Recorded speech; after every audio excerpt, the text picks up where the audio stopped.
বিসমিল্লাহির রহমানির রহিম। আসসালামু আলাইকুম রহমতুল্লাহ। হ্যালো গাইস, ভিডিওটি দেখবেন, লাইক কমেন্ট এবং সাবস্ক্রাইব দিবেন প্লিজ। আজকে আমাদের দুপুরে রান্নায় থাকছে খাসির মাংস এবং থাকবে উস্তা ভাজি। দেখতে থাকুন, সাথে থাকবে অল্প পরিমাণে ভাত। দেখতে থাকুন। আমি সব মশলাগুলি তেজপাতা, দারুচিনি, এলাচি, মিক্স মিট মশলা, হলুদ, কাঁচামরিচ একেবারে দিয়ে দিলাম একসাথে করে। এখন দিয়ে দিব কিছু পেঁয়াজ কুচি। মেখে চুখে আমি রান্না করবো আজকের মাংসটা। এভাবে রান্না করলে ভালো লাগে, তেল কম ব্যবহার হয়। দিয়ে দিব মিক্স মশলা, পেস্ট করা আদা রসুন। আপনারা আপনাদের মতো দিতে পারেন, কম বেশ, জাল কম বেশ দিয়ে খেতে পারেন। তো আমি জাল কম খাই, তাই আমি কম ব্যবহার করি। দিয়ে দিব অল্প পরিমাণে অলিভ অয়েল। তারপর আমি হাতে মিক্স করে নিব। দিয়ে দিব পরিমাণ মতো লবণ। এখন আমি হাতে মিক্স করে নিব। দেখতে থাকুন। মাংসগুলো আমি কিছুক্ষণ কষিয়ে নিলাম। যেহেতু আমি মশলা কম দিই, তাই আমি সবসময় মাংস রান্না করার সময়, গরুর মাংস হোক, মুরগির মাংস হোক, খাসির মাংস অথবা ভেড়ার মাংস হোক, আমি লাল টুকটুকে টমেটো অ্যাড করে দিই। কালার সুন্দর হয়, দেখতেও সুন্দর লাগে, খাইতেও মজা লাগে। আপনারাও অ্যাড করে নেবেন, তাহলে মশলা কম রান্না দিয়েই রান্নাটা শেষ করা যায়। দেখতে থাকুন। আমি ভালো করে অল্প তাপে কষিয়ে নেব।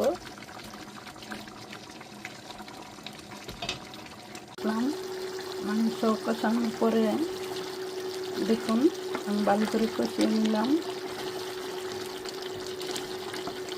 এখন আমি একটু গরম পানি অ্যাড করে নেব, কারণ একটু মাখা মাখা ঝোল রাখবো, সেজন্য আমি একটু গরম পানি অ্যাড করব।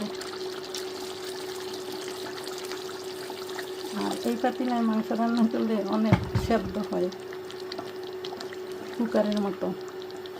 এই জন্য আমি অল্প পরিমাণ পানি দিছি। লবণটা আপনারা চেক করে নেবেন আপনারা রান্নার সময়। আপনাদের সাথে থাকুন, আবার আসবো ইনশাল্লাহ। আমার ভাত রান্না শেষ।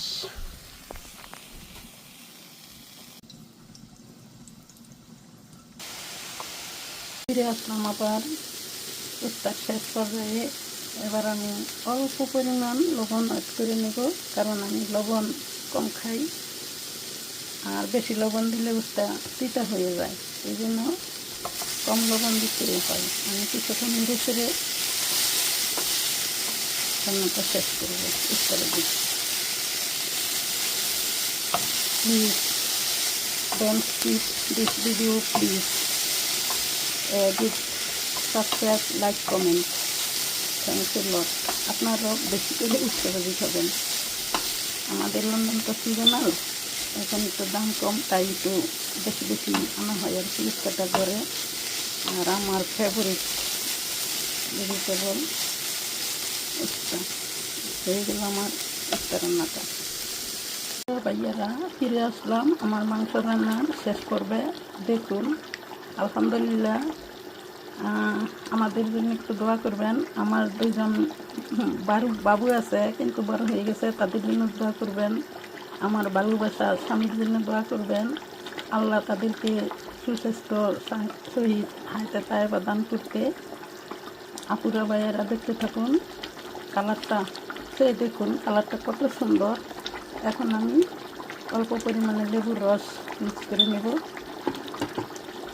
আপনারা করে দেখবেন, স্বাদে গন্ধে অটুট থাকে, খাইতে অনেক মজা। লেবুর রস দিলে আপনারা দিবেন। প্লাস লেবুর রসে তো ভিটামিন সি এ আছে, এভাবে দিয়ে নেবেন। এই এখন আমি কিছুক্ষণ নেড়ে ছেড়ে শেষ করে দেব রান্নাটা। দেখুন একটু ভালো করে ঠিক আছে, হয়ে গেল আমার আজকে ছোট্ট একটা রেসিপি, মাংস রান্না, সাথে অল্প ভাত অ্যান্ড উস্তা ভাজি। Thanks a lot. Please give subscribe. আল্লাহ হাফেজ। আসসালামু আলাইকুম রহমতুল্লাহি ওয়া বারাকাতুহু।